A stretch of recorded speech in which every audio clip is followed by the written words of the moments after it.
back to Hiccups costume. First off, I have to say I am sorry that it's been, I don't even know how many weeks since the last time I did this, and it makes me really, really, really apologetic or whatever for it, because some family stuff happened, and then I've been working on the same thing for like 3 weeks, and I haven't really had much to show for it because it's the same thing over and over again with just minor tweaks to make it right. Anyways, gonna show you what that thing is today, and I also really wanted to apologize for not having more videos up. There should be more happening. I've got some in a backlog that I never got a chance to actually finish. So yeah, more videos. Anyways, on to today. So what I'm showing today is the overalls Hiccups wearing. It's pretty much all of this part of it. It's from the boots to just basically under the armor is what you can see, but I wanted to make them functional as well, so they have to go a little bit beyond those measurements. Anyways, it took me a really, really long time to get this right because I wanted them to be skin tight like they are in the show, and that's not easy to do with leather. So I ended up making, what, 4 or 5 mock-ups. I started off with just trying to get something that was skin tight. I didn't care where the seams were or where any of that was. Then what I ended up doing is I took all of this, which used to be that, and I can kind of piece it back together. There's some vest, here's some more vest, here's a leg, the outside of a leg, more, yeah. Basically, this jigsaw puzzle used to fit me skin tight, and I cut where the seams were going to be on the actual costume because it doesn't have just like an inseam and an outer seam and a nice, you know, cusp on the leg. It's really, really retarded at how weird the seams are on this thing. So because there's a seam that runs on the front and the back, and then this is all sewn together, and by this I mean that area, eek. I took my one that fit me and I cut it up into a bunch of little bits and made the first pattern that would actually look like Hiccups' costume. Once I had all these like cut up, and that took about 2 weeks just to get it to fit me, I made, this one ended up small, so what I ended up doing is I took it apart again and I made these basically my pattern pieces and made a mock-up that I still actually have together right here, and it is the first time that I got them to kind of work right. Now there's a bunch of patches on this. You can see here where I just patched stuff on it trying to make it work a bit better, and I wanted to make sure that my pattern actually reflected the changes I was making. So this was version 1 of the mock-up, sewn kind of like it's supposed to be sewn together. Here's version 2. It works a lot better, and I realized I needed to add a bunch to the top, so now it's a lot longer, and how much to take in on the butt and where my center lines were supposed to go. So I did this one. So there's, you know, we had the first version that I cut up, the second version that I cut up.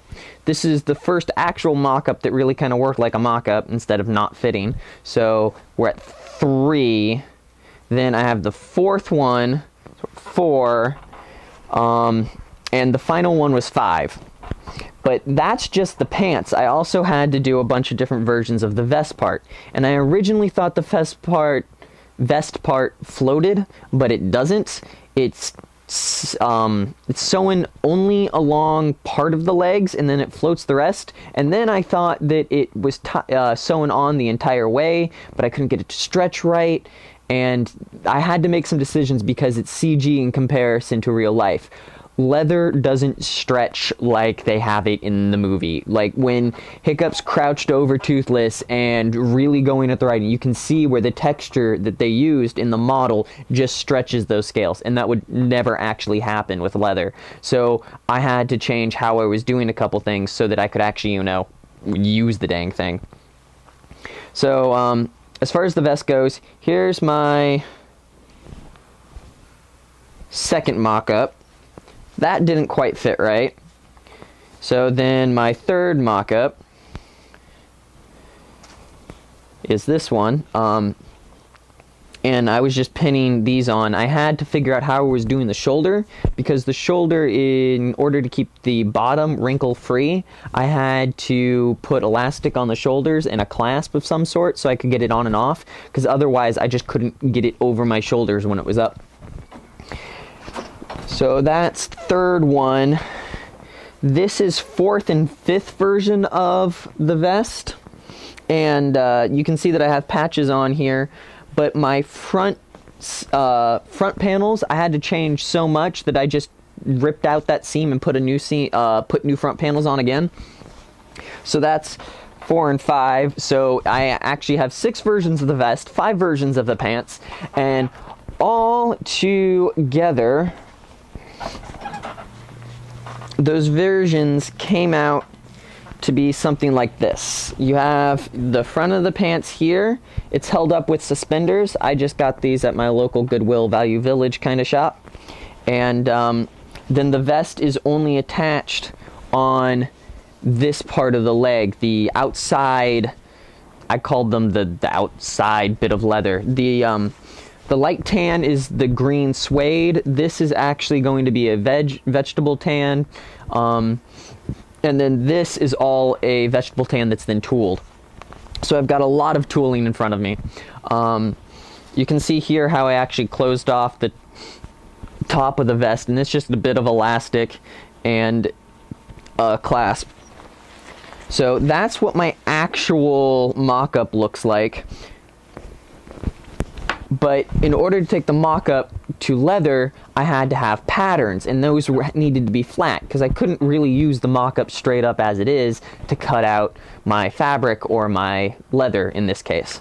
So as I was doing them, I'd made patterns, and I was constantly modifying the patterns, and you can see that with, like, especially this piece right here. There's a bunch of pieces cut and taped and retaped and recut and patched together to make sure that it was the right size, the right shape that I wanted. And I just kept modifying these every time I'd change one of my patterns or one of the things on my mock-up. So I'd go and I'd change the mock-up, make sure the mock-up fit, then I'd go back and change the pattern according to it. So now I have actual patterns that work all nice. The reason that they're curled up like this is the butcher stock that I had. It's a really kind of like big roll of craft paper. It just rolls like this. So these are all the different patterns I have. If you become a sponsor on my Patreon page, link there, I can actually send, or I will send you these patterns, and that could be really useful if you're making the costume. Granted, they're sized to fit me, so you're probably gonna have to change a couple things, but it'll at least give you a starting point. After that, I got to actually cutting leather once I had my patterns. So here's the leather, and I will go over what I'm doing with the leather in my next video. So what I did is I put on the actual mock-up just so you can see what it looks like. It fits actually pretty well, and I can move around in it pretty good. I can even sit down, which is something amazing for most costumes. Touching your toes. Yeah, that's generally something most armors can't do. Sorry my head's cut off, but this is the actual more important thing. I have to say, I'm sorry, Tumblr, but Hiccup really doesn't have anything in the thistle area. Anyways, this is what the costume looks like as far as the mock-up's concerned. You can also see that I'm wearing Under Armour under here. I made a decision to do that way before I ever even started the mock-up, just because it's way easier to not overheat, especially when you're wearing a leather and wool costume, which is what I will be doing. The long shirt here is wool, so I'm going to be cooking no matter what I do. So I have Cold Gear Under Armour on, so that's going to help me stay a little bit cooler. The other thing is that it's going to keep the sweat from going directly into the leather, which will make the leather A, last longer, and B, not smell horrific. So yay. The other side of that, though, is when you are doing a costume like this, you want to try it on with the underlayer that you're planning on wearing, because it does add a little bit of thickness, but less that, it changes how it moves. Thanks for watching. If you have any questions, put them down in the doobly-doo. If you like my videos, please subscribe. It actually helps me. Other thing is if you want to help me make more videos, or you want any of the patterns I use, those things, check out my Patreon page. It really has some cool perks in there, and helps me make more videos. Yay. Another thing, if you wanted to see any more of how I was doing a lot of this, it's all on my Tumblr. The link's down in the doobly-doo as well. So, thanks for watching.